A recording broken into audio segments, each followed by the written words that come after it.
Hi, everyone. My name is Lilia Perez. I'm the grants manager for Arts Mid-Hudson, and we're here today to do the information session for the Arts and Culture Project Grant Program.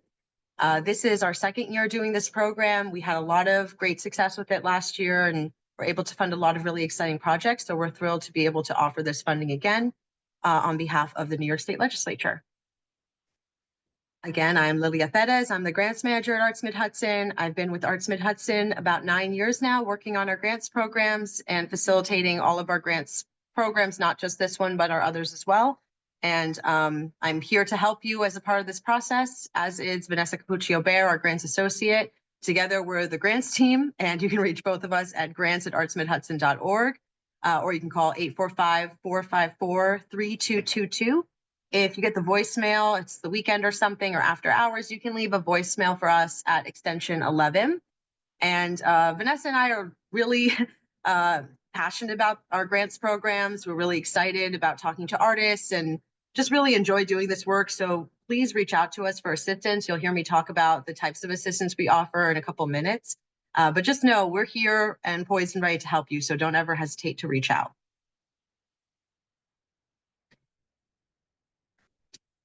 If you require any additional accommodations in order to participate in our grants program, we are totally happy to work with you and figure out what specifically you need and what we can do to meet your specific need. We don't take like a generalized approach to accommodations. We'd rather work with the individual and figure out how we can really help you in a way that's going to be impactful and enable you to submit an application.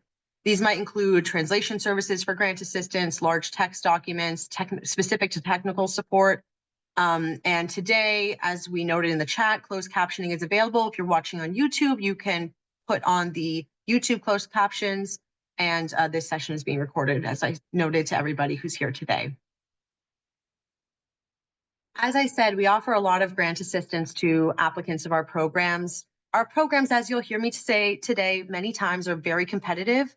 That's truly because of the pool of applicants. We have so many incredible artists and nonprofits and community groups applying for our programs for really robust arts and cultural programming. And so we really take this as an opportunity to help people learn how to write a grant for the first time if you haven't.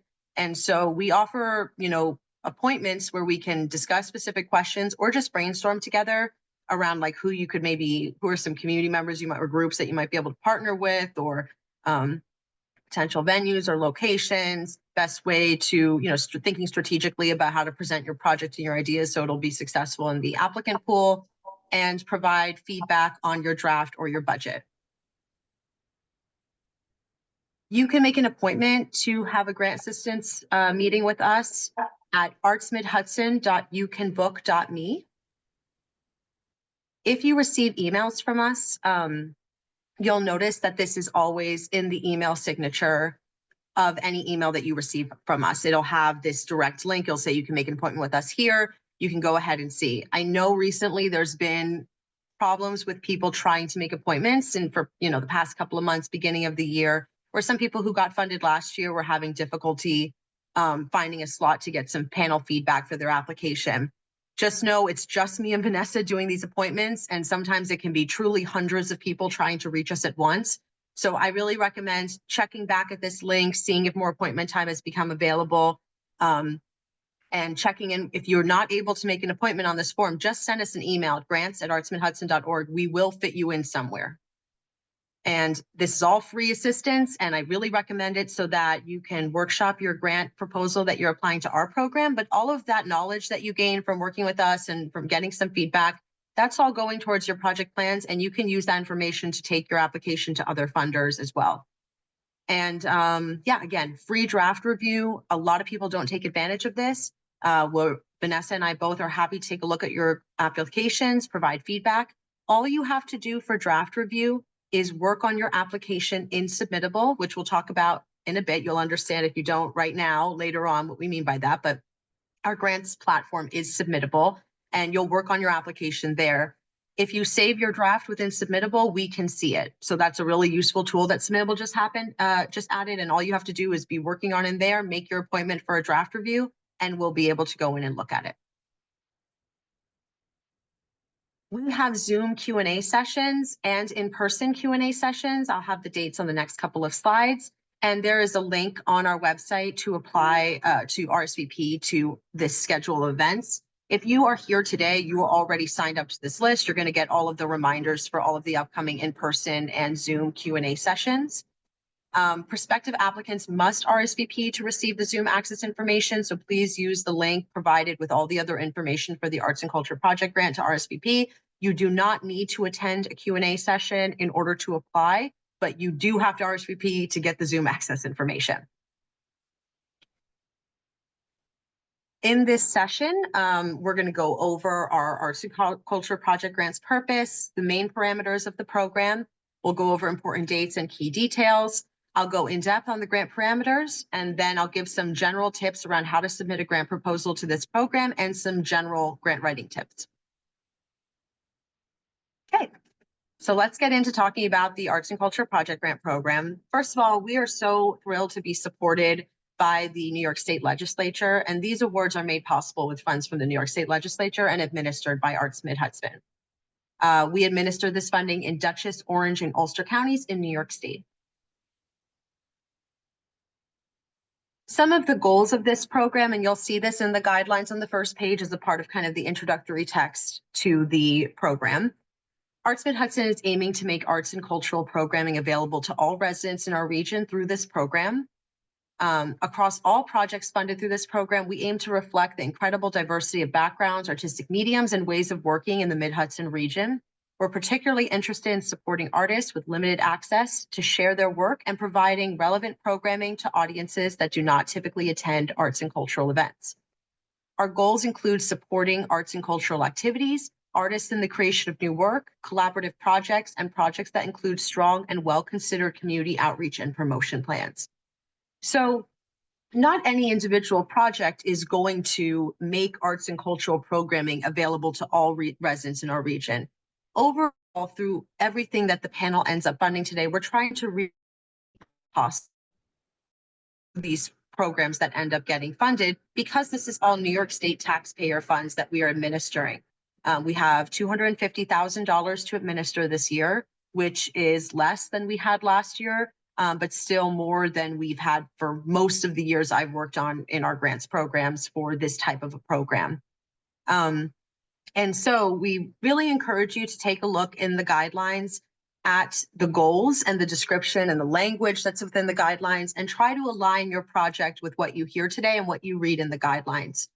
When the panel meets to review applications and make funding recommendations, talk more about the panel later, but in a nutshell, they're a group of community members, artists, arts workers, or cultural workers who have not applied to this program, come together, read all the applications, and then talk about all of them and make some funding recommendations.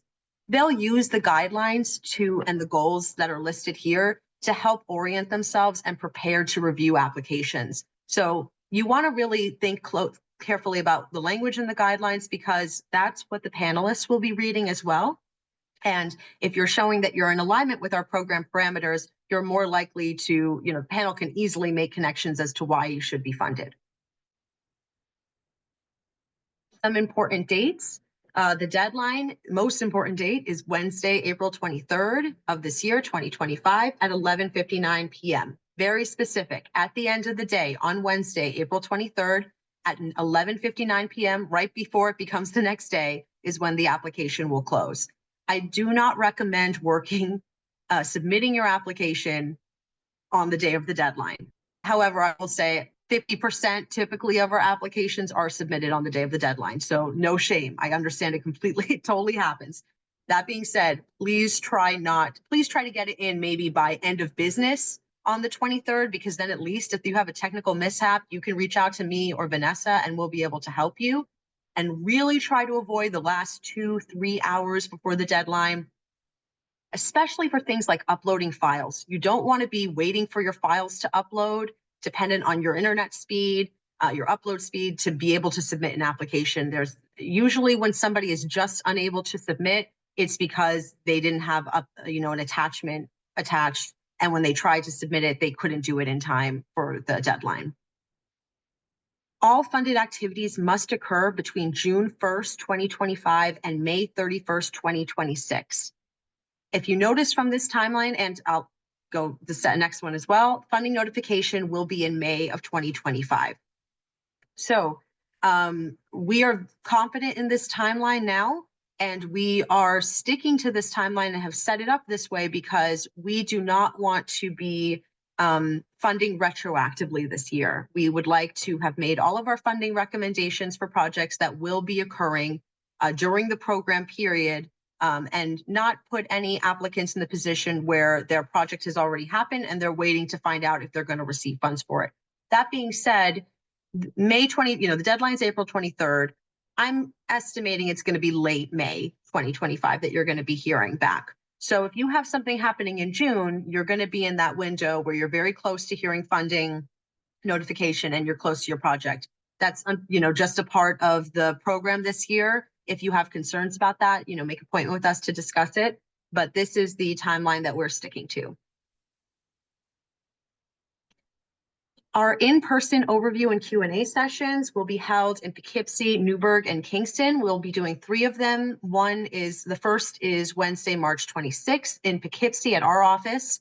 The next is Thursday, April 3rd at the Newburgh Free Library in Newburgh. And the last one will be Tuesday, April 8th at the Center for Photography at Woodstock in Kingston. This will be a brief overview of what I'm discussing here today, just to orient everybody, and then it will be mainly question and answer. We will also be doing Zoom Q&A sessions, which are just question and answer, no information session. Those are the dates. All these dates are listed on our website and within the guidelines. Okay, now let's get into the focus of arts and culture project grants. So these are for eligible arts and cultural activities include, but are not limited to, creation of new work, exhibitions, workshops, performances, festivals, screenings, virtual programming, and public programming for which the central focus is the arts. The funding amount, $1,000 to $5,000, but applicants must request in increments of $1,000. So you may request $1,000, $2,000, $3,000, $4,000, or $5,000. You can't request $2,500. You can't request $3,333. It has to be in increments of $1,000.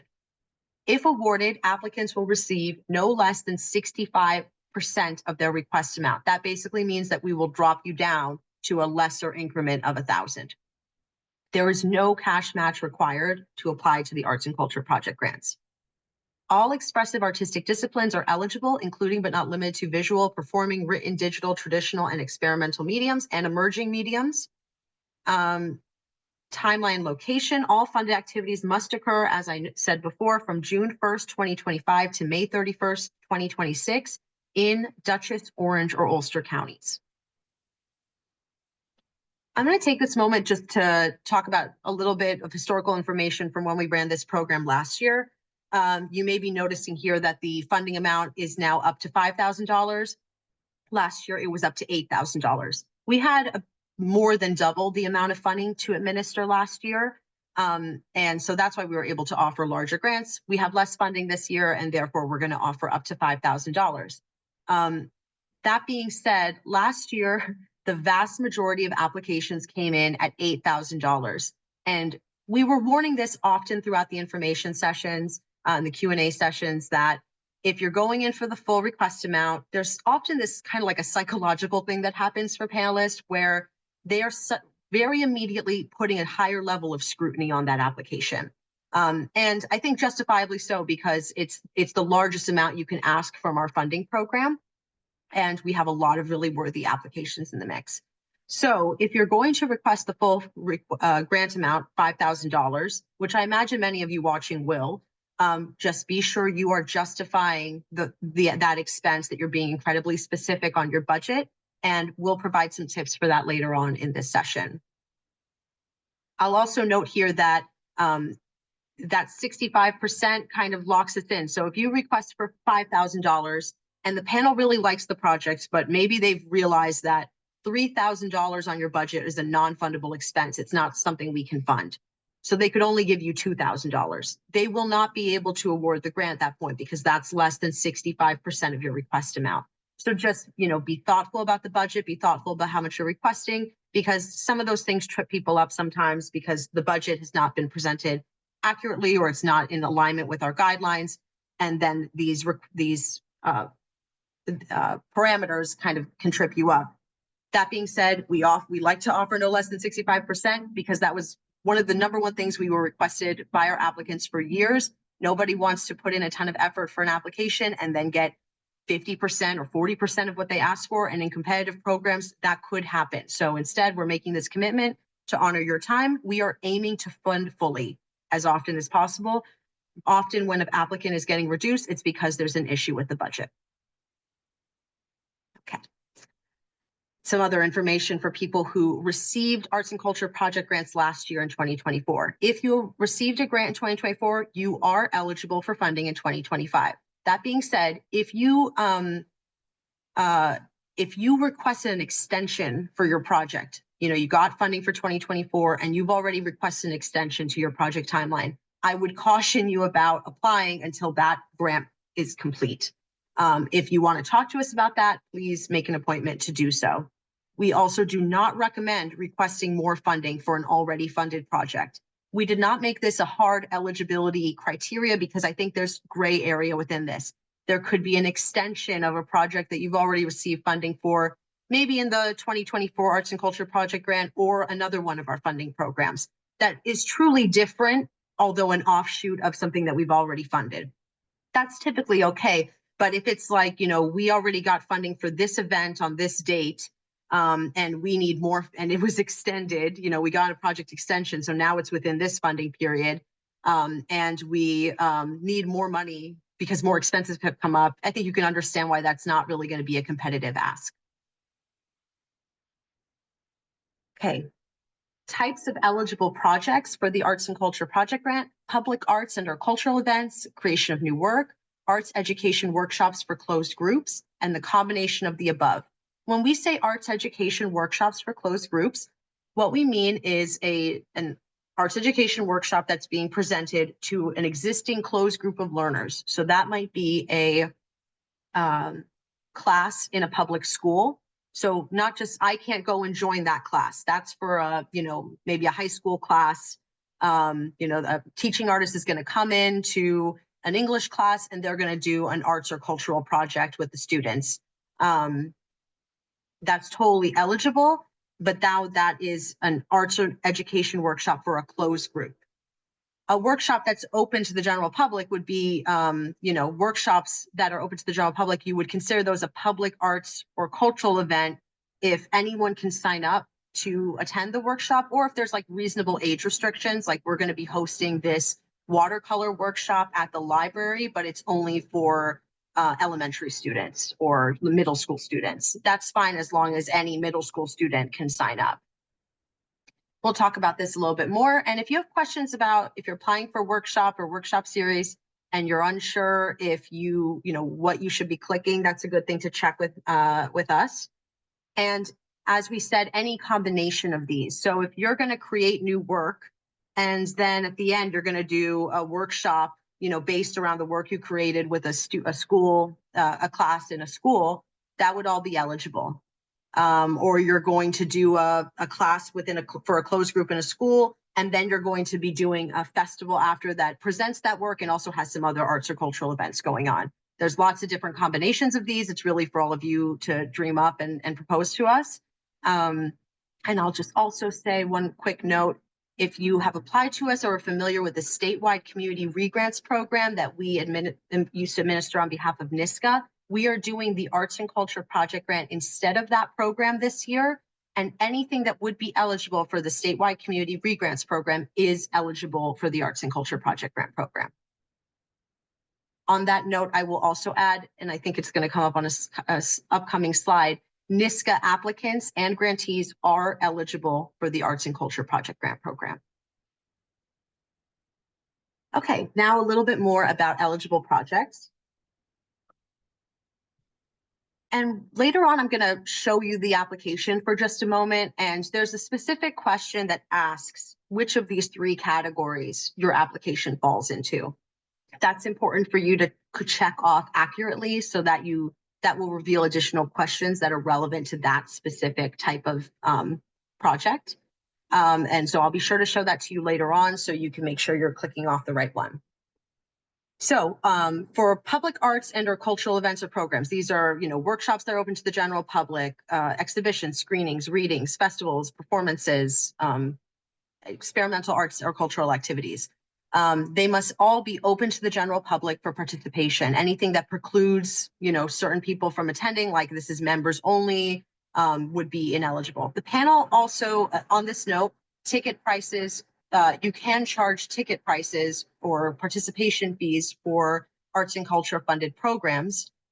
That being said, I noticed that panels, it depends on the medium and what the project is and what's a part of the fee. Anything over $25 tends to be the tipping point where I notice panelists start asking a lot of questions about whether or not this represents a barrier for entry for the majority of the population, particularly if it's like $25 a person. And what if somebody's attending with a family of 5, for example? The cost adds up quickly. So we'll talk about ticket prices later on, but really think about if you are presenting a program that has a ticket price, do you have any pay what you can, no one turned away, programs that you can employ? Are you going to be offering any discounts for students or seniors or veterans? And making that clear in the application in the appropriate place. There's a specific question that asks about ticket prices. So that being said, open to the general public does not necessarily mean free, but it is at the panel's discretion to determine what they think is a reasonable, what would be a barrier for entry for the general public. Types of projects may include exhibitions, workshops, performances, festivals, screenings, virtual programming, and experimental programming for which the central focus is arts and or culture. Okay, creation of new work. So another eligible project is for an artist or a collaborative group to apply to create new work. So artists may apply for independent or collaborative projects. Artists working in all expressive artistic mediums are encouraged to apply and eligible. Projects focused on the creation of new work must include a public component. The scope of the public component is at the discretion of the applicant artist. So that being said, anyone who is selecting creation of new work on the application as the category that they're submitting to really should be selecting creation of new work and public arts and or cultural event or program, because they have to be having some public component. Alternatively, they could be selecting that they're going to do something for a workshop for a closed group. But if you're selecting creation of new work, you must be selecting one of the other options because there is some public component. And again, I will show you that on the application later on. Types of public engagement may include engagement with the public during the creation of the work, workshops, or a public presentation of the work created. The public component may be in person or virtual. It is at the panel's discretion, and what we always say is the panelists, they read the guidelines, they read all of the applications, and then they interpret that through their own experience as an individual, as an artist, or working in arts and culture. And so some panelists really value the public component, and they think that that's absolutely critical to a successful project. Others are really just focused on, I want to fund artists to create new work. And that balance is what, the part of the reason why our panels are always changing. Every year we have a new group of panelists. We might have some returning members, but the group is new. And so I think to have a strong proposal, if you're going to be, when you're talking about your public component, if you're applying for the creation of new work, you just want to think thoughtfully about how you're really going to get people there. What's the level of engagement with the audience members or the workshop participants and you, the artist, or the collaborative group of artists, and having it be, substantial artistically for the participants. There's, weighing like how many people will see it versus the quality of the experience for the individual. And there's not like every project must serve at least 100 people in order to be eligible or something like that. We take a much more case-by-case approach. But if you're going to be serving less people because that's what's in your capacity or what's appropriate for the project, think then about really giving an idea of what the artistic experience will be for the participants or the audience members. And then the third type of eligible project, arts education workshops for closed groups. So these are workshops that are offered for a closed group, such as a class in a public school, residents of a senior living facility, or members of a community club, individuals who are receiving social services as a part of an agency or a group. It has to be an existing closed group of learners. Only public pre-K through 12 schools are eligible to serve as partner schools for in-school projects. Private, parochial, and home schools are ineligible to serve as partner schools. So if you're applying for something that's happening during the school day, you must be working with a pre-K through 12 public school. You cannot work with a private, parochial, home schools to provide programming during the school day. Arts learning, these funds for arts education workshops must not replace or appear to replace the role of certified arts teachers in schools. So this is not to like supplement, saying this school doesn't have any arts or cultural, doesn't have any arts education programs, so we need to we're going to bring in this artist to teach a class. Like, that's not what this is for. This is to bring in a teaching artist to an existing group, an existing class, and offer a different, a new perspective, a new learning opportunity for the students, and also represent great training and experience for the teaching artists. A couple things to consider for arts education workshops for closed groups. If the workshops, as I said, are open to the general public, applicants should only select public arts and or cultural event or program. And applications for projects occurring in public schools must include a letter of support from the principal of the partner school on the school's letterhead. So if you're doing something during the school day at a pre-K through 12 public school, then we ask that you get a letter from the principal of the partner school that details their support for the projects and just, saying, yes, we are partnered with the teaching artist or the group of teaching artists to do this. And you'll submit that on your application. Some projects that are ineligible for the Arts and Culture Project Grant, projects that result in permanent public art, including murals, sculpture, and landscape art and architecture. Anything that is permanent, we cannot fund. We cannot fund anything that changes the value of a building or of land.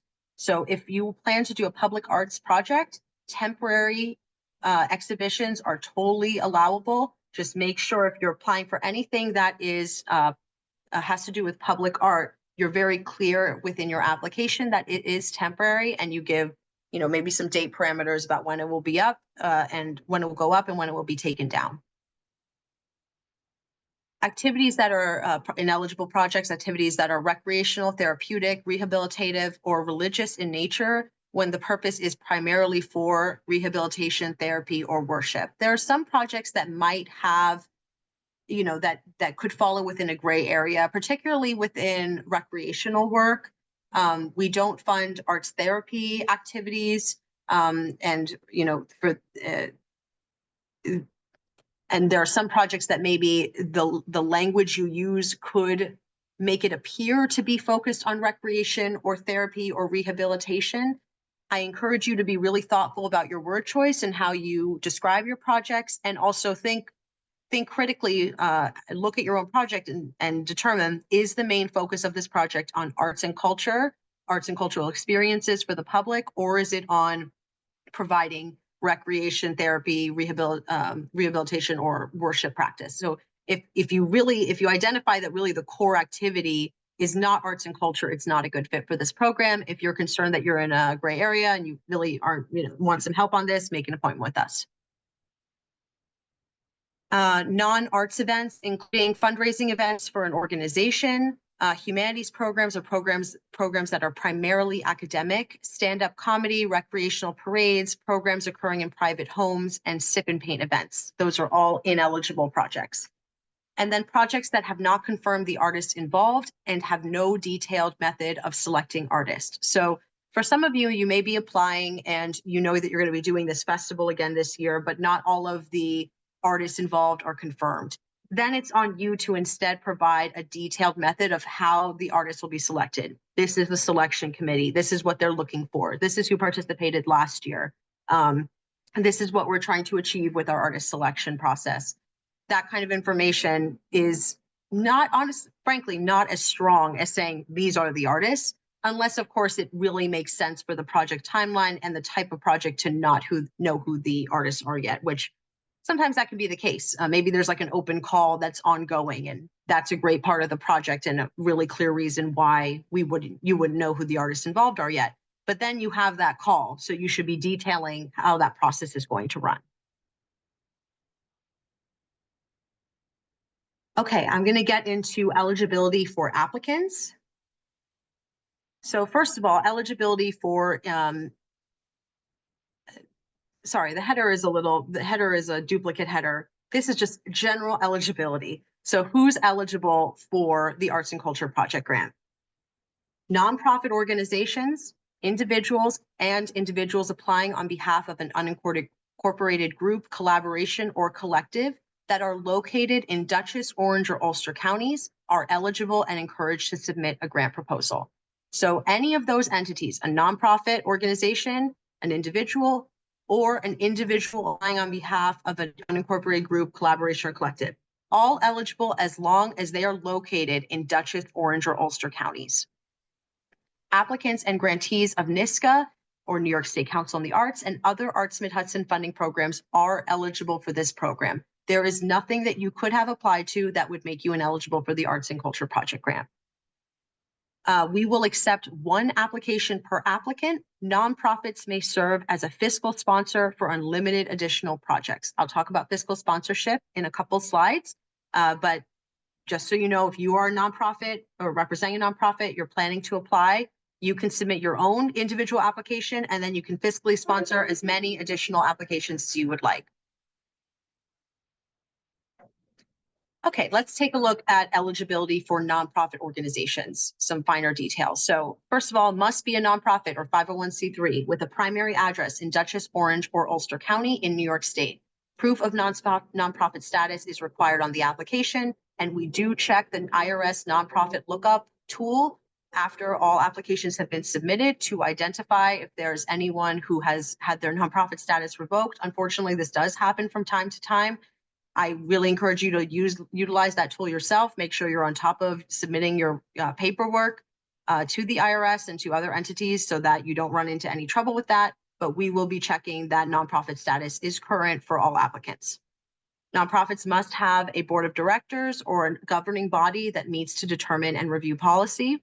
Must have a board-approved non-discrimination policy in place and may not discriminate on the basis of race, color, national origin, religious belief, gender identity, sexual orientation, age, or disability. You will be asked to upload a copy of your non-discrimination policy. If you've applied to us in the past couple of years, you may remember that we used to request this by email after the fact. That has become a bit of a capacity issue for us, just tracking down all of those documents. So instead, we are asking that it be uploaded here to your application. And so if you've applied in the past, you can just upload that document again. Must be in adherence to the Nonprofit Revitalization Act of 2013. Libraries, private universities, government entities, and tribal organizations are eligible. Please select nonprofit when you're on the application, and you'll get the appropriate questions.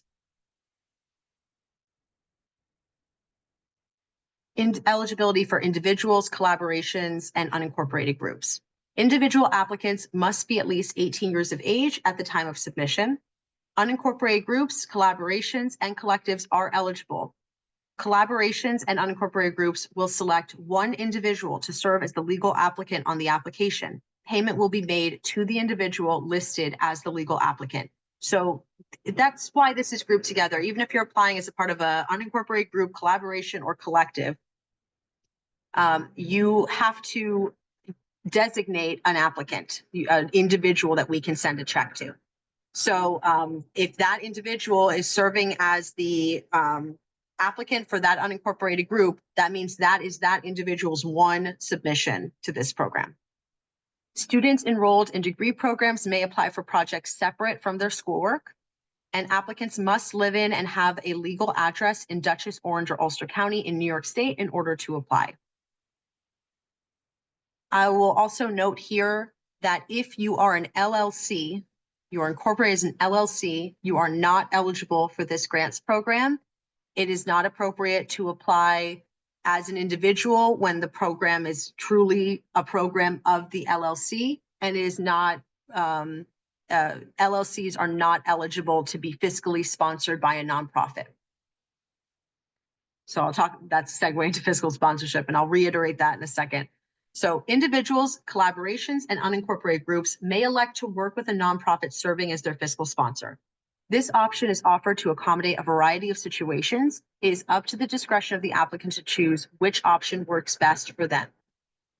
You might select this option if you do not wish grant funds to be paid directly to you, or if you require greater administrative support from a nonprofit organization in order to do the project.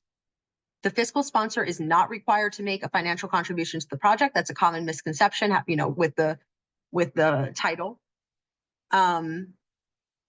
And again, individuals, collaborations, and unincorporated groups may elect to work with a nonprofit serving as a fiscal sponsor. LLCs are not eligible to work with a fiscal sponsor. Some more information about fiscal sponsorship.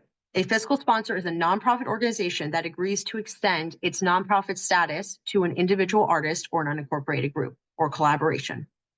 The nonprofit fiscal sponsor is the legal applicant on the application.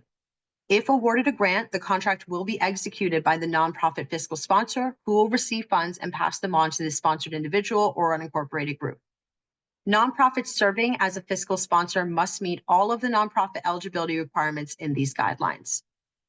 You do not need to work with a fiscal sponsor. It's totally up to you if you want to work with a fiscal sponsor or not. If you want to just apply directly and have the funds go directly to you, that's your choice. Or if you are able to work with a fiscal sponsor, we also accept that. Just keep in mind, again, the legal applicant is the fiscal sponsor. The funding will be going to the fiscal sponsor. Nonprofits applying directly may also serve as fiscal sponsor for unlimited projects. It's the responsibility of the fiscal sponsor to provide the sponsored individual or group with the necessary tax documents regarding earned income should the individual or group be awarded a grant, aka a Form 1099. Another note about this that I'll say here is that we get questions a lot from nonprofits. Is it going to harm my chances to be funded if I serve as a fiscal sponsor?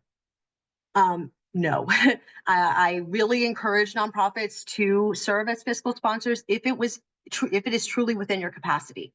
I often hear panelists are more likely to say, "Oh, we're talking about this applicant's application right now, but I know they're serving as a fiscal sponsor for another application we just talked about. We're going to talk about later on, and I really appreciate that they did that." So I think that it's more often that panelists give kudos to nonprofits that are serving as fiscal sponsors. I don't think it really goes like I can't imagine that being a make or break reason why you would get a grant, but it is something that's a part of the environment, that in the discussion environment. So I know that question will continue to come up a lot, but you are eligible to apply directly and serve as a fiscal sponsor for unlimited projects. Okay, some notes about the budget and your request amount. So applicants may request $1,000 to $5,000 in increments of $1,000. So again, $1,000, $2,000, $3,000, $4,000, or $5,000. If awarded funding, grantees will receive no less than 65% of their request amount. There is no cash match required. And on the application form, applicants will be required to describe how grant funds will be spent.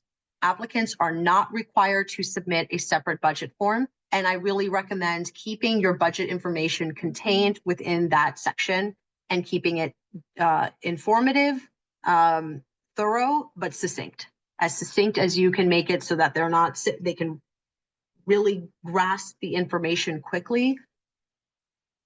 Grant proposals at the end of the day are all about what you're requesting funding for and how you're going to spend the funds. So this, sometimes if I start reading an application and I'm a little confused about what the application is about, I just jump down to the budget, because then I can understand, well, what are they requesting funding for? It's never a good thing for to get to the budget and then be surprised by what you're reading there, because there's a line item that wasn't described anywhere else in the narrative of the application. A really common example of this is documentation of performance events. We get a lot of applications where, they give the whole overview of the performance and the program, and then we get to the budget and half the funding is to pay a photographer or a videographer to do documentation of the program. Half of the budget for documentation, I think, just as an example, is not very competitive, because that was more than half of the funding going towards not the public component, but kind of the follow-up to the public component. But it is going to pay artists like a videographer, photographer, so interesting. But that being said, if they are not reading anything about that, it's half the budget, that's not really a good sign. Providing information in the narrative on all the things that you're requesting funding for is really critical. And I'll show you the application a few so we can see some specific points that you'll want to do that. Allowable expenses, these are really our funding priorities. The expenses that panelists get are most interested in funding on grant proposals. So first of all, artist fees. That is far and away our focus for this funding. Supplies, and I'll add artist fees as well to an individual artist who's creating new work. If you're an individual artist and you're applying to create new work, you should not shy away from funding, giving yourself an artist fee. That should, of course, be, I wouldn't recommend saying $5,000 artist fee to me to do the whole project. That sounds like you're not giving us a budget. You know, you're kind of like getting around telling us how you're going to actually spend those funds. You could break it down for supplies and materials, any outreach you're going to be doing, transportation, that kind of stuff.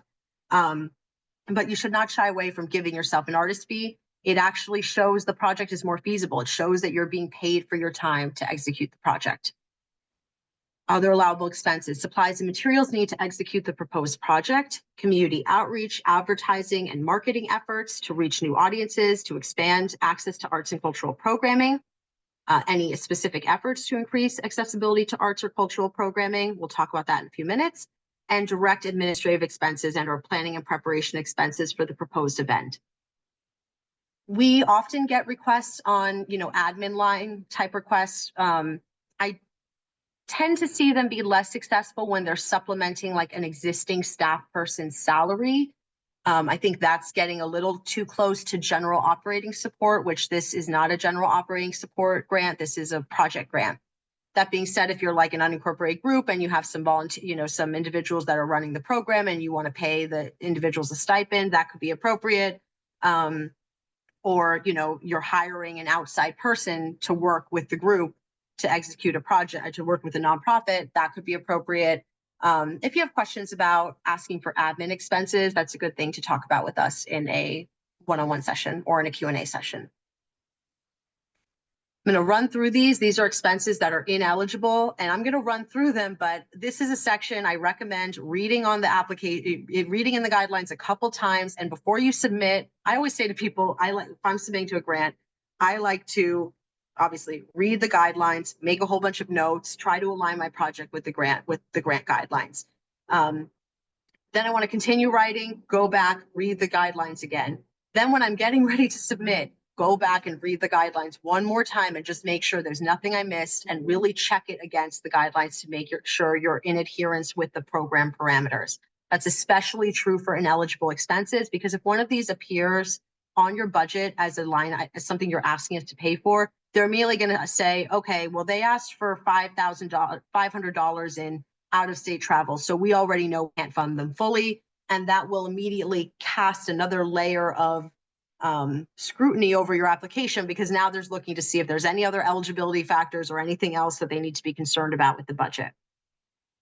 So some of these are operating expenses of privately owned facilities like home or studio. It's not appropriate to put on the budget studio rent, for example. Acquisition, again, that kind of leans towards like a general operating expense. Acquisition of works of art, not eligible. Contingency funds, purchase of permanent equipment items or capital improvements, creation of textbooks or classroom materials. I'll say about that one, like non-arts or cultural related, like creation of textbook or classroom materials, just not appropriate, to be used in a public school is not really appropriate for this grant. You might create a worksheet for an arts education program. If you have questions about this one, reach out to us.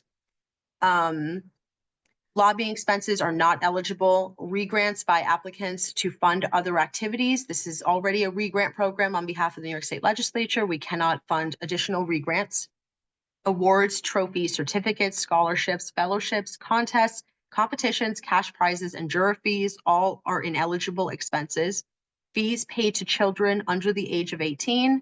Fees paid to board members of the nonprofit applying directly or serving as a fiscal sponsor, not eligible. This one comes up a lot. Entertainment costs, including receptions, food, and fundraising events, not eligible. Food is probably the one that comes up the most on our budgets. Please do not ask us to pay for food. It is not an eligible expense. And, so we often just said like refreshments for the opening or something like that, not an eligible expense. And out-of-state travel costs, ineligible. We can fund travel as soon as they are within New York State. Okay, some information about inclusion and accessibility as it relates to these grants. So on the topic of inclusion, Arts Mid-Hudson is striving towards broad inclusion and true access to arts and cultural programming for all. We encourage thoughtful outreach and efforts to seek input from all groups in our region, as well as specific outreach and inclusion efforts to underserved audiences. These are groups who may have limited access to arts and cultural programs, services, or resources due to location, race, economic status, gender identity, sexual orientation, age, religion, disability, military service, or other factors. And so I think if you're presenting an arts and cultural program and you're presenting new work you created, I think any of us is trying to reach as many people as possible and engage people who don't typically engage with your programming or see your work, or people even, great to be able to reach people who don't typically engage in arts and cultural programs at all. And to reach new groups, it means thinking about new ways of reaching them. It also means seeking input from the specific group you're trying to reach and using that in the preparatory period to respond to the community need and not decide what the community needs. A really common example of this that I use every time on my information sessions is if, say, you're trying to reach the Spanish-speaking population in a specific part of our region. Just stating that in the application is kind of a hollow statement. It doesn't, if it's not supported by actual plans to do so, considerations on how you'll translate materials, new media platforms that you're going to use to specifically reach those groups, input from community members who are part of that group to understand what they're even interested in seeing, why they aren't attending your programs now, and what would need to change for them to be interested in attending your programs.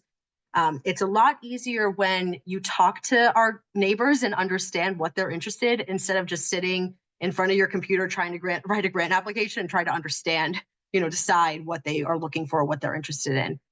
When you do some of the preparatory work, your job becomes a lot easier when writing a grant. And so if you're just coming to this info session, for the first time, you've never applied to a grant before, and you're looking at the deadline being at the end of April, this is all learning that I hope you continue to build over the course of applying to our grants programs, over the course of your artistic or your career, or you're working within the nonprofit that you're working in. You may not be able to do everything perfectly this time, but think about what information you could have gathered that would have been helpful to you, so you can start gathering that the next time a grant opportunity comes around.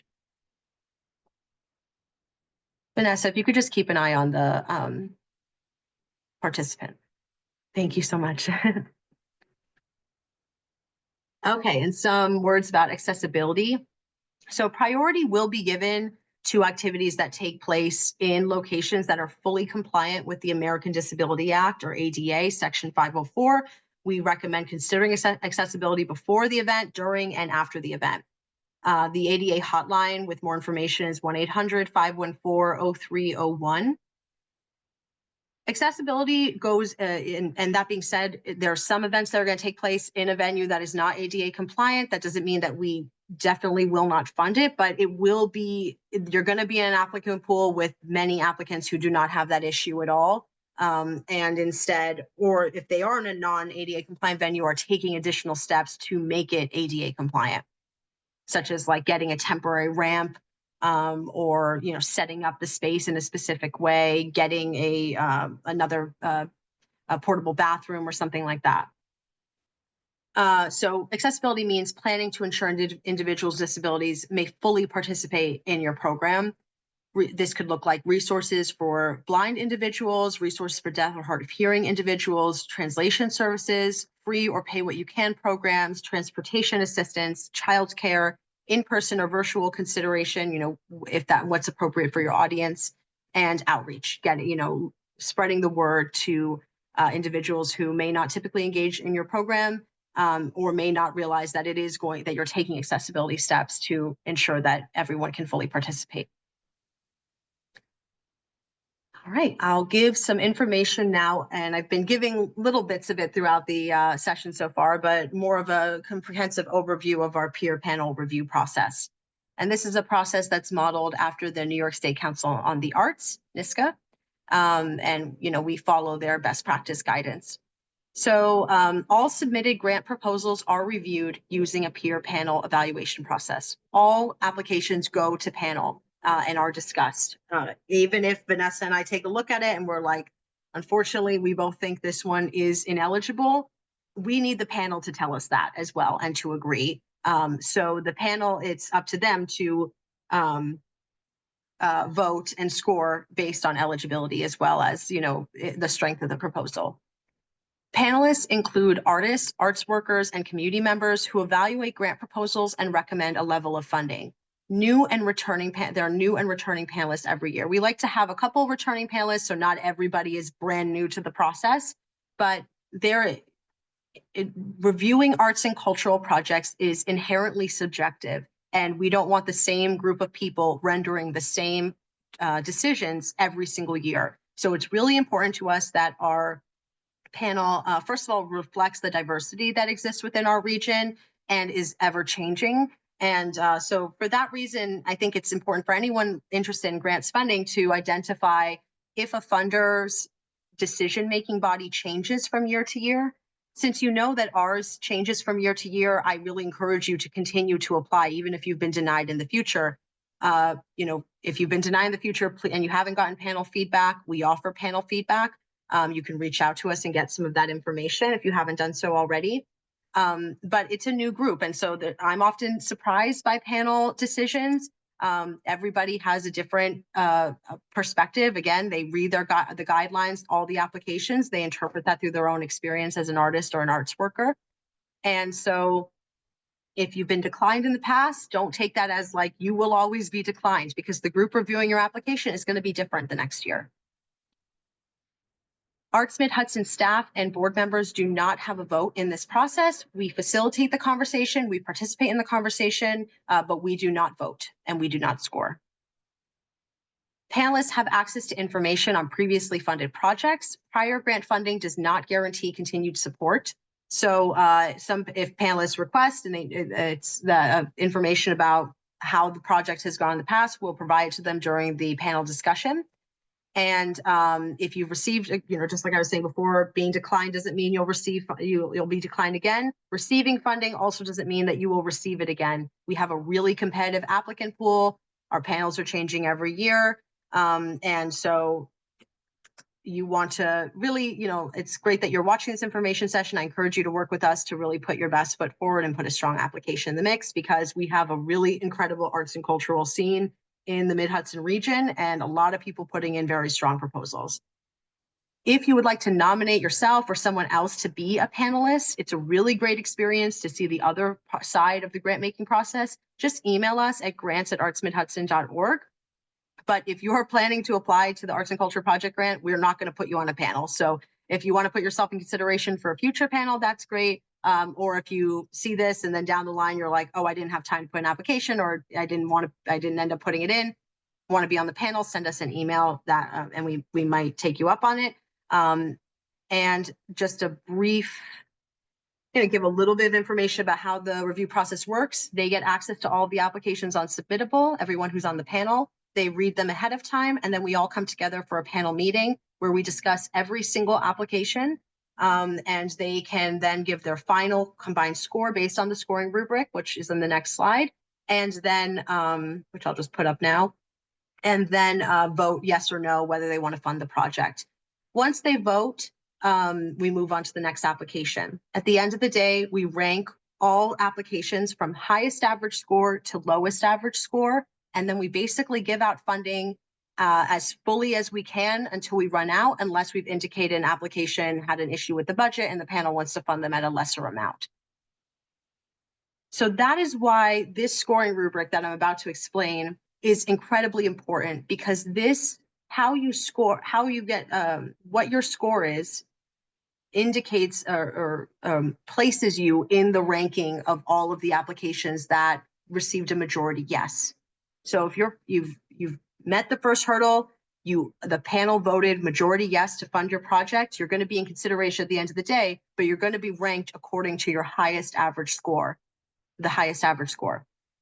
So this rubric is up to 4 points per category, up to 4 for artistic merit, up to 4 for feasibility, and up to 4 for impact. And then they can also give a bonus point if they think the project is exemplary in any of the above criteria or overall in meeting the goals for this program.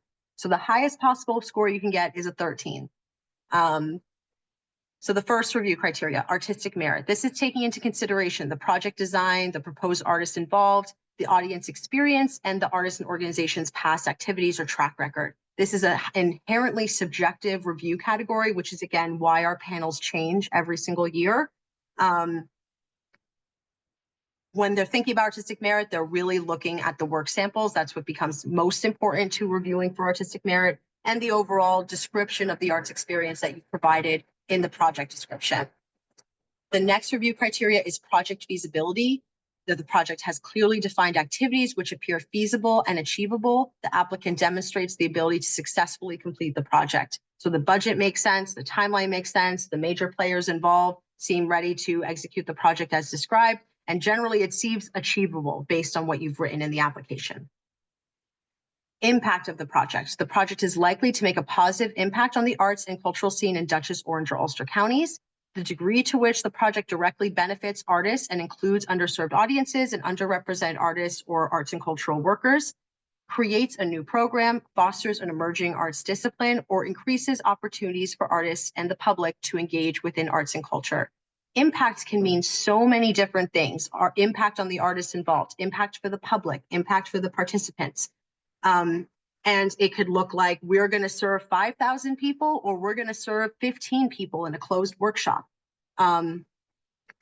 It's really up to you there's no perfect formula for this grant program. It's about you finding your perfect formula to submit and align yourself as much as you can with having an impact on the public as a result of this project. If you're applying and you're going to be creating new work and doing maybe a smaller public program, but still something that's going to show the work that you created to the public, the panel is really going to be, what we're trying to achieve is that the public can see the important role that artists play in our community and engage with an artist in some way. So if you're going to be doing a gallery exhibition of a series of 10 paintings that you're going to create, why not add an artist talk alongside it, or a participatory activity, or something that offers a higher level of engagement for the public and allows the public to really be able to speak to an artist and understand the impact of getting a grant like this and how they do their work, and hopefully inspire others and show the important role that artists have in defining local culture. Panelists, as I said before, they can give 1 bonus point if they think the project is exemplary in any of the above criteria or in meeting the overall goals for this program.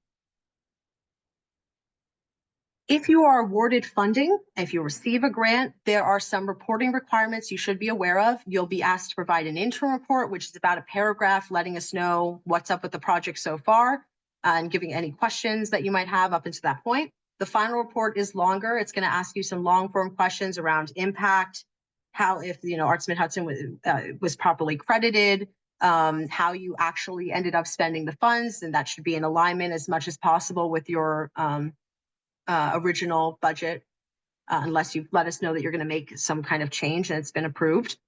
And on that note, over the course of your grant, you should be updating Arts Mid-Hudson on any major changes. Major changes mean we were going to pay $5,000 in artist fees, and now we want to pay $2,000 in artist fees, right? That's like a very big deviation from what the panel agreed to fund. So if we're thinking about doing something like that, first of all, it probably won't be appropriate. But those are the type of major changes that you should be talking to us. This artist was going to be the lead artist involved, and they've been replaced with another artist. You know, that's something that we're going to need to know about.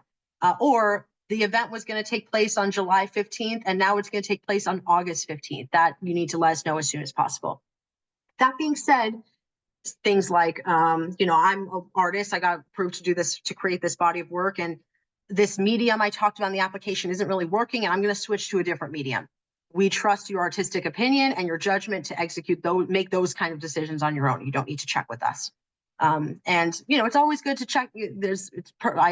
I always err on the side of caution. Reach out to us and check in. 9 times out of 10, I'm going to say, you didn't even really need to check in with us about that. It sounds great. We trust your judgment, but it's always good to check in.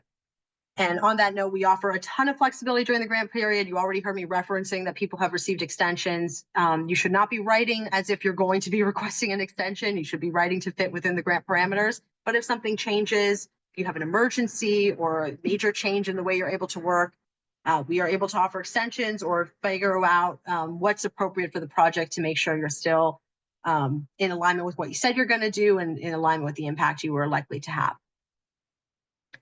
Some other responsibilities from grantees: if the applicant is awarded funds, they will sign a contract with Arts Mid-Hudson agreeing to execute the project as described in the proposal.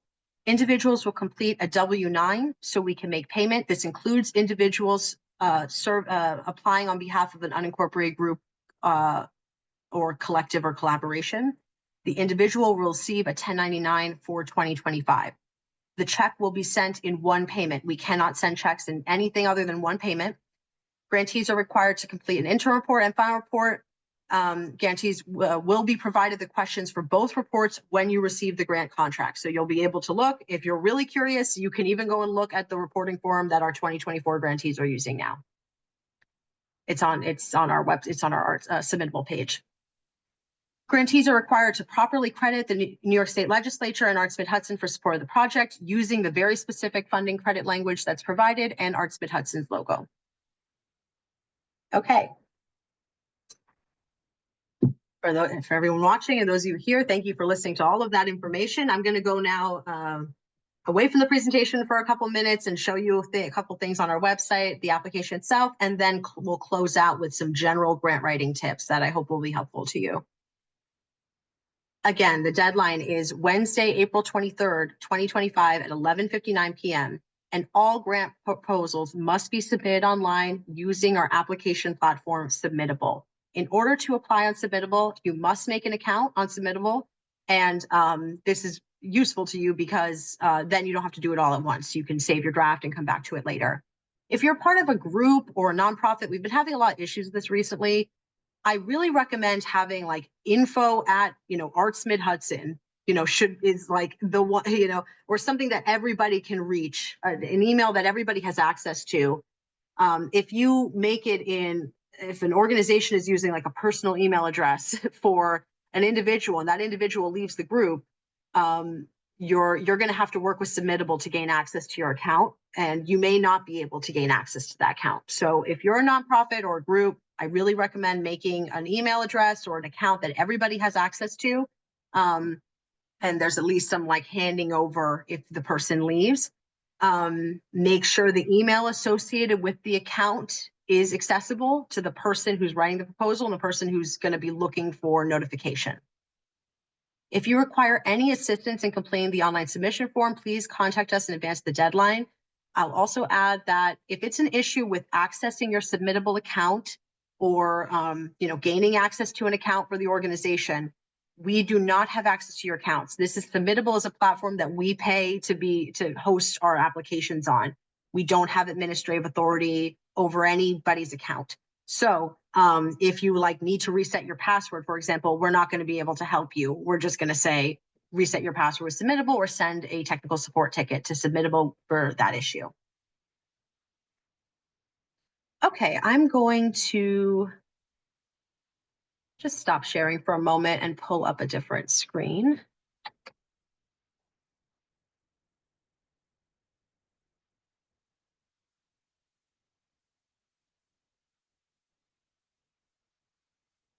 Vanessa, can you nod if you see this?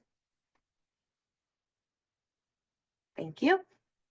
This is our website, artsmidhudson.org. You can find all of the grant information for all of our programs under the Grants and Artist Opportunities tab. And then you can find our all for our grants programs under Grants and Funding. Here, you're going to go to Arts and Culture Project Grant Program. It's the first one, and click on Learn More. And that will bring you to all of the information related to the Arts and Culture Project Grant. The deadline, the description, link to download the guidelines, link to the application, a letter of agreement for fiscal sponsors that you'll need to provide if you're applying with a fiscal sponsor. This is the download of that file right here. All of the Q&A session information for the dates, and also a link to make an appointment with us for brainstorming, answering questions, or feedback on your application. You can also go down here if you want to click and see previously funded programs through the Arts and Culture Project Grant, or all this will take you to a page that has all of our funding programs available to be seen. Okay, I'm going to jump over to the application, which brings you to Submittable. Now, I know this has our logo up here and it looks like it's our website. It is not our website. You are now on Submittable. You're at artsmidhudson.submittable.com, which, we get a landing page on our Submittable account. So you'll get here and you'll see the preliminary information, and it will pretty much always, I'm in Submittable all day long and I log in every single day. So it's not going to remember your account. It's either going to prompt you to create an account or to sign in. So I'm going to sign in, but you'll see if you create an account, it's very brief questions that you'll be asked. It remembers my credentials, so it brought me into the page. If not, it'll just give you a login screen. And it's always going to ask you to confirm this. I'm not really sure why, your address. So it should all be saved as a part of your account. If any changes have been made, you can make the changes and then you'll save and continue. I think it's nice that they're always making sure that's up to date, but it's not a part of our application form. And then once you go through those steps, you'll be at the application. So now we're looking at the full application. A couple of things to keep in mind. So required fields are highlighted like this in red, required. There is help text from many of the questions. Please read the help text. They're there because of our experience answering questions and seeing common issues. So if a question has some help text, that usually means that somebody else has tripped up there before, and we want to prevent you from getting tripped up there. So please read it and make sure you're answering correctly. This is a really common one, the applicant of record. Who is applying to this program? If you're a nonprofit applying, for example, if Lilia Perez, I'm submitting an application on behalf of Arts Mid-Hudson, I am not going to write Lilia Perez here. I'm going to write Arts Mid-Hudson. Do not write the name of an individual or a nonprofit. Individuals or collaborations, you'll enter in the name of the individual. If it's a collaboration or unincorporated group, you're entering the name of the individual representing the group. If you have a fiscal sponsor, you're entering in the name of the fiscal sponsor. So I know it's a little like, it's weird that you have to answer differently based on who you are, but this then becomes like the title for the application, us understanding who is the applicant. So it's really important you just take a moment and make sure that this is filled in correctly. Here, who is the applicant? Is it a nonprofit or is it an individual, collaboration, unincorporated group, or applying with a fiscal sponsor? Any questions you see like this, where you can only select one option, they are usually questions that are creating branches on our form, AKA revealing questions to you that will not be visible unless you make a selection here. So when I click nonprofit, down below, it's going to ask me for contact information related to the nonprofit. If I click individual, it's going to ask different questions that are related to an individual, providing their contact information and the appropriate documents for them.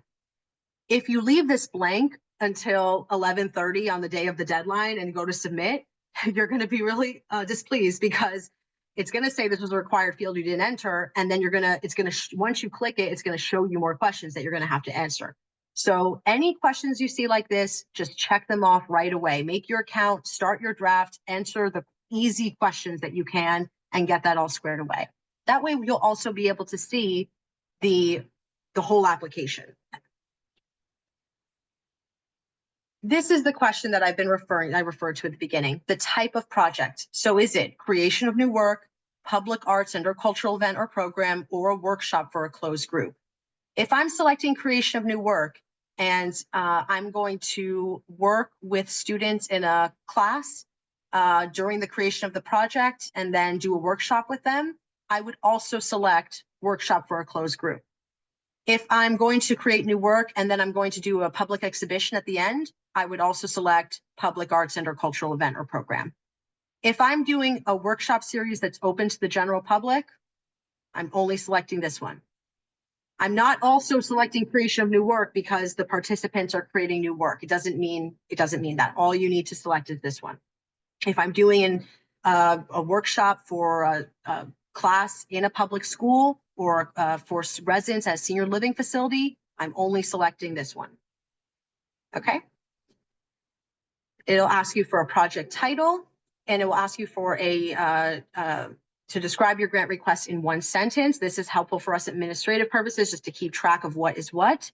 And then the project description, which is really where you give the overall scope of your project. I have some slides about that when we go back to the presentation, so I'm going to skip this for now, but this is a very critical question. This is really the core of what you're asking and the overall scope of what your project will be. You can provide some information on the primary artist involved. You can include links to artist websites here, but a note about website links. Panelists are not required to click links. We've had issues in the past with links provided leading to issues on people's computers. So we do not require any of our panelists to click on links. That being said, many of them do. So you can feel free to include them. They are not in place of work samples, which I'll talk about later on. You'll select the artistic discipline of the project here. So select, what type of project it is.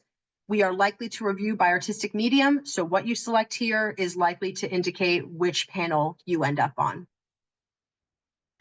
You'll provide an estimate of the number of people who will participate. If you don't know, it's your best estimate. You can use historical information or like information about how much marketing you're doing to be able to make an estimation here.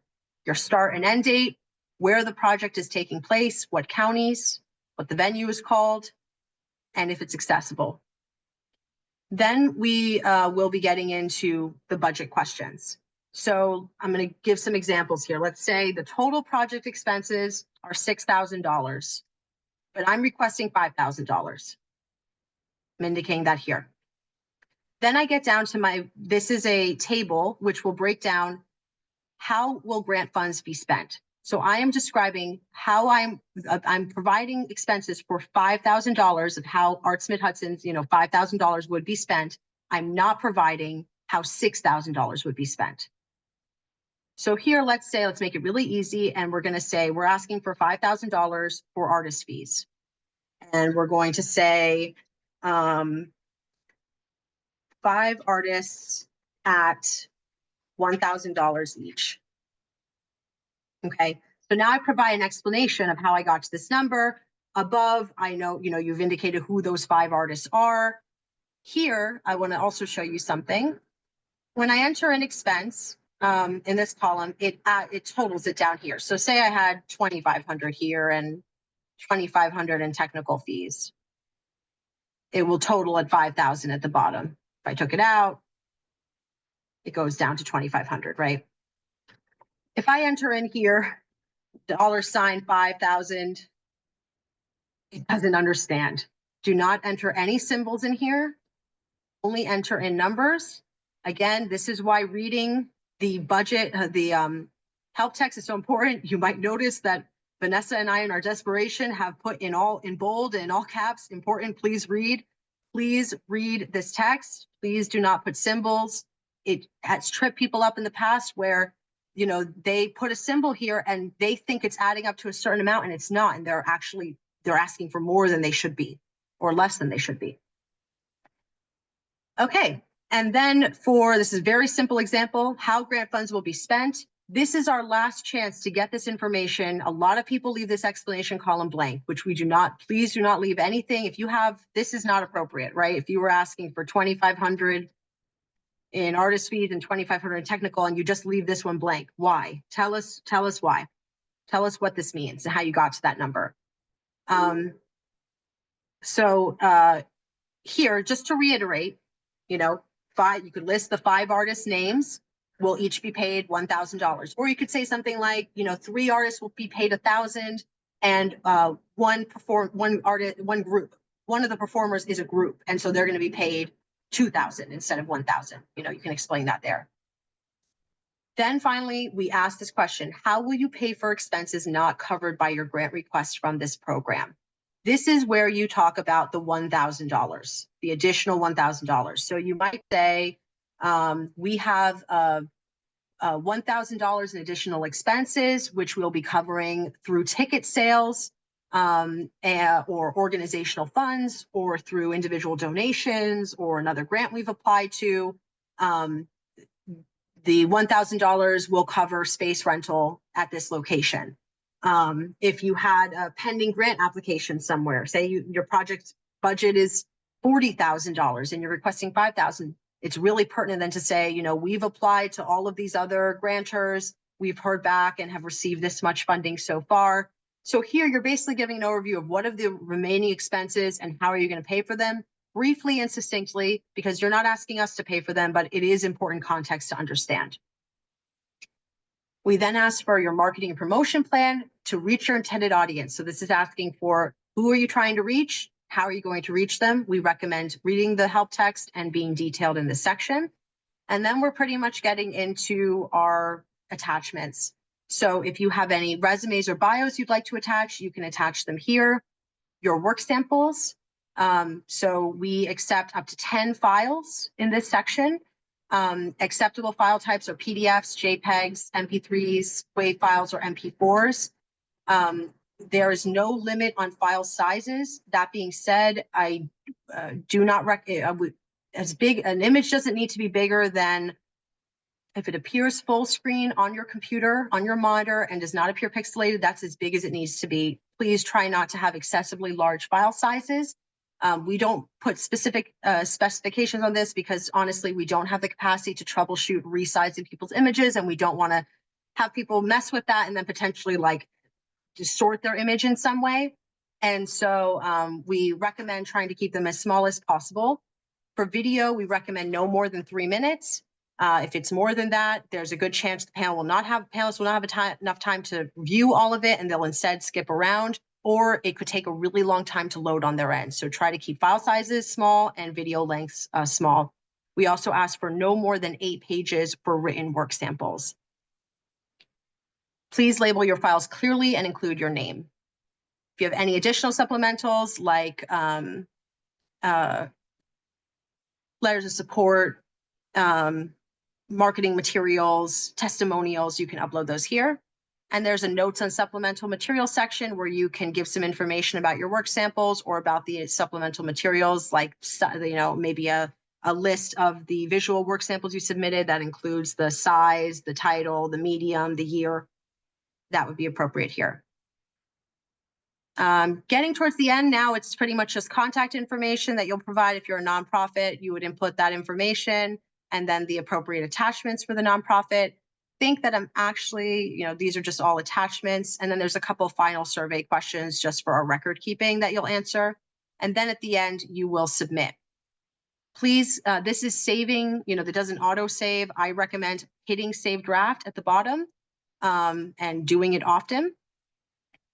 And I'm going to jump back now to my presentation because a couple of the points on that application I actually have slides for. Can you see the presentation full screen, Vanessa? Thank you. So for nonprofits, you'll need to attach the following documents: a list of your staff, a list of your board, a financial statement showing both income and expenses for the applicant's most recent fiscal year. Towns and cities do not need to submit the financial statement. Proof of nonprofit status, please see the guidelines. There are specific types of nonprofit status that you can provide, and a nonprofit non-discrimination policy. Again, we need that in a very specific way. Please refer to the guidelines for specifications. If you are an individual applying directly or with a fiscal sponsor, you'll need to include a proof of residency. The applicant's proof of residency needs to include your name and address, and it must be dated no earlier than 2024. This was a big issue last year and in previous years. That means that if you are submitting your driver's license, it must have been issued in 2024 or later. It doesn't matter if it's not expired yet. We're not talking about the expiration date. We're talking about the date it was issued. Usually the easiest proof of residency is a bank statement or a utility bill. Please block out any personal information other than the name and the address and the stuff on the document that clearly shows it came from, that it was issued by somebody. For fiscal sponsors, it's basically the same attachments that nonprofits would have to submit. So a staff list, board list, financial statement, proof of nonprofit status, and the non-discrimination policy, and a letter of agreement, which you saw on our website, signed by the fiscal sponsor. You'll use that template, and it's basically, it's a fillable Word document where you'll just check off the appropriate things, and you'll show how you're going to work with the fiscal sponsor on the project. If you're trying to secure a fiscal sponsor, that's a very helpful document for you to bring to a meeting or to send them by email so that you can understand what they're signing up for. If you're working with a fiscal sponsor, this type of stuff might take time on their part. So you want to give them as much time as possible to start getting these materials together. Some tips on the budget. We recommend working on the narrative and the budget together to check for consistency. I really recommend maybe I should just change it in my slide moving forward, that I recommend doing the budget first. I think the budget is a roadmap to the rest of the application. If you write a whole narrative and then you get to the budget and you're like, well, I actually need the money for this, and you haven't talked about it at all in the narrative, you're wasting your time a little bit. So filling in the budget right away, making sure that you're clear about what you're going to use the funding for, and then you can reflect that in the writing in the narrative. As I showed before, the grant request amount must match the total at the end of the how will grant funds be spent table, to show that you are requesting the amount and you're showing how all of that funding would be spent. Use the explanation column as we showed. Check the guidelines for allowable and ineligible expenses. A helpful formula to determine an appropriate grant request amount is what are your total expenses minus any projected income you have towards the project. The remaining is what you would be requesting from us to show a balanced budget. And you can always ask us to review a draft of your budget. It takes us literally 10 seconds to look at a budget and understand if there are any major issues with it. So please don't hesitate to reach out to us for budget support. For work samples, I think I went over most of this when we were looking at the application. I think I went over all of this, but again, these are the acceptable file types: JPEG, MP4, WAV, MP3, and PDF. And now I'm going to give some final grant writing tips. Thank you all for listening in on all of this information. I hope that's been helpful to you. So some general tips. And after this section, we'll be finishing for the day and doing questions for those of you that are here. So first of all, answer the questions directly and succinctly. Last year, actually, I can't believe I haven't said this to this point, we had 246 applications to this program last year.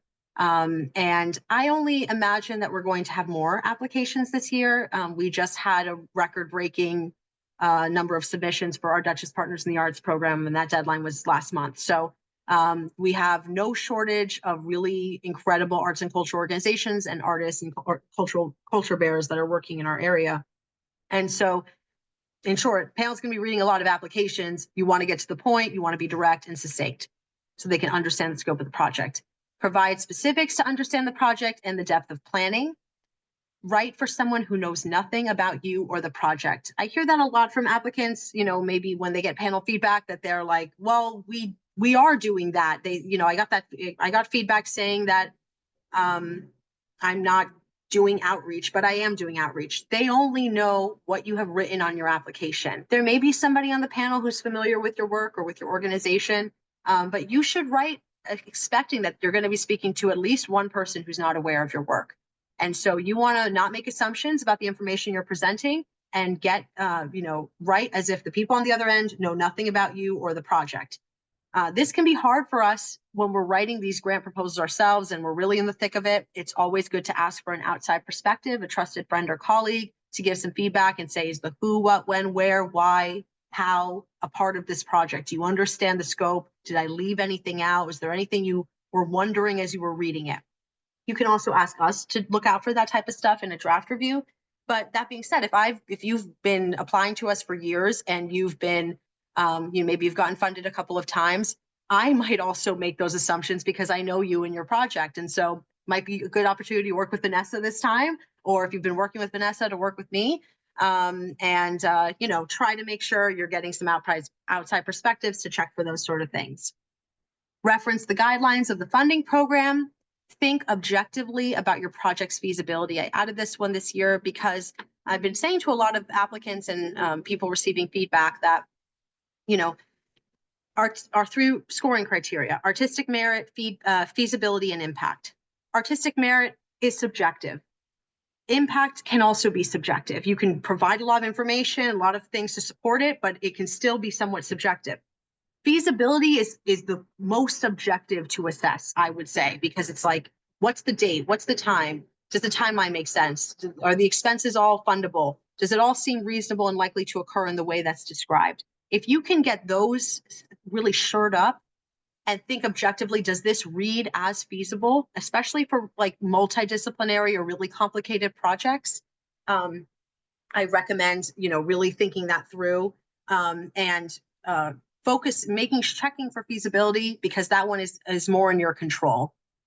And then control the review discussion by providing complete information. So the panel is a group of people. They can get distracted just like anybody else. Something like on the budget, it says you're going to sell 100 tickets, or in the narrative, it says you're going to sell 100 tickets. But then when you talk about earned income, how you're paying for other expenses towards the project, you say you're only going to sell 50.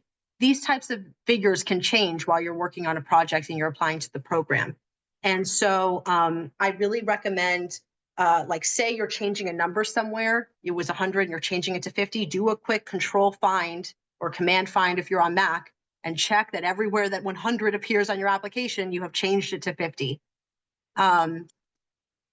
These type of thing, again, controlling the review discussion. If there's like, oh, these two numbers are different, now the panel is off talking about which one they think is the correct number, and they're not talking about what they like about your project. Some other quick things I didn't include in here, but are coming to mind just based on last year. We really saw a lot about multidisciplinary projects last year because we had a specific panel for multidisciplinary. I would really think about if you have a harder job on your hands, because you might have more components to explain than somebody who's doing a really focused project that's all within one medium. So really it becomes even more critical to be succinct and direct if you're doing a multidisciplinary project.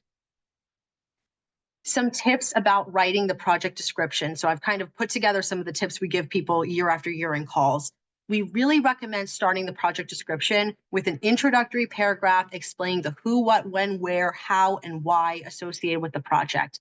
The panelists are reading a lot of information, and this helps orient them quickly about what they are reading and what you will be requesting funding for. If your project description starts with a lot of historical information about what you've done in the past or what your artistic practice is about, they're going to be reading like, what is the point? And they might even jump ahead and just go look at the budget. So I think you want to make sure that very early on, you're very clear around the main details with the project, so they don't have to keep reading to figure it out. We gave a little example here. You can come with this very straightforward example. You can come up with a much more creative and interesting example on your own. I'm sure many of you will. But blank requests $4,000 to support artist fees for our first annual community concert series at Peace Park in New Paltz. We will host one concert on the second Tuesday of each month at 6 p.m. from June through September.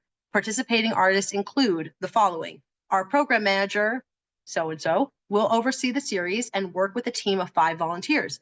This program will be hosted to fill a community need for more live music performances in the village of New Paltz. Very succinct, showing when it's taking place, where it's taking place, how much you're requesting, what the funding is going towards, who the artists involved are, who's doing it, why are you doing it. Right away, they understand what they're reading. Everything they're going to read after that is just going to support this general focus. Some other tips about the project description. Once you've done your introductory paragraph, then you will provide succinct overview of the scope of your project. This is often provided in chronological order or going through phases of the project. So you might start with the preparation or community needs assessment. We did a community survey At the library, there's interest in more poetry writing workshops. And so we're working with this artist to develop something that's in alignment with our community interest. We're going to be then moving on to audience and outreach. We're going to do outreach to these specific school groups and so forth. And then a clear description of what the experience is, where it's taking place, the key details of what the instruction would be like, maybe for a workshop, or what the audience experience will be like for a performance or a screening or a reading. And then concluding with what are you trying to achieve and how will you measure success? So that might be something like, through this project, we're hoping to grow our audience. This program last year served 500 people, but through increased outreach efforts and working with more artists, we're hoping to increase our audience to 700 this year, whatever it might be. Throughout, you want to show evidence of the scoring criteria: artistic merit, impact, and feasibility. Last couple slides, and then we'll wrap up. So I just this came up a lot this year with panels where they really appreciated applicants who include specific data related to their track record and to set goals. So kind of the example I just used. Last year, this program served 500 people. We're taking these efforts so that this year we want to reach 700 people. That's then establishing, what you are demonstrating, what your impact was last year. You have the tools to assess impact. You've set a goal for yourself for this year that's based on receiving this funding and what the impact of receiving the funding would be. And you're setting that up as a success measurement. If you're able to reach that number, then that would be success for you. Types of data that you might look for, and these are just suggestions. It's really dependent on your project and what you want to say. I'll actually jump to the last bullet point, which is making a plan for next time. If you don't have this type of information available to yourself now, what would you like to say about your work and how can you track that? If you're doing a concert series, like at a local coffee shop, and you are curious, a lot of people who are attending don't typically attend concerts. Can you start surveying the attendees this year and asking them, how many other music events did you attend this year? And then at the end of the day, you might have some data that says 60% of our audience says this was the first music event they attended all year, right? That then becomes an impressive statement that speaks to the impact you're having and the audience you're reaching. So some types of data, like tracking where they're coming from. If you're selling tickets, this obviously becomes a lot easier. Demographic information of the audience, their reasons for attending, and any economic impact.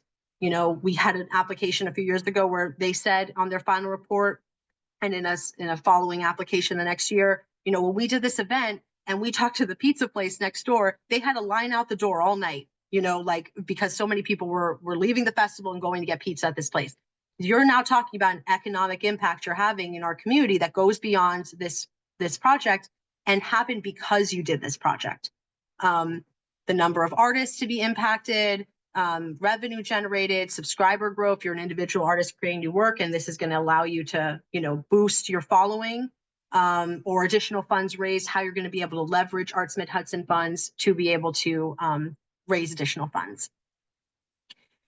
And then finally, some strategies to collect data that you might think about as a part of your project planning for this year or for next year. Looking at ticket sales records, doing sign-in sheets, having a volunteer take a head count. I include this image of one of these clickers. These are like $5. We use them at Arts Mid-Hudson all the time to track how many people come to our events and come into our gallery. When we were estimating how many people came into our gallery annually without this tool, we were undercounting by about half. We were not being accurate. So this is a really helpful tool.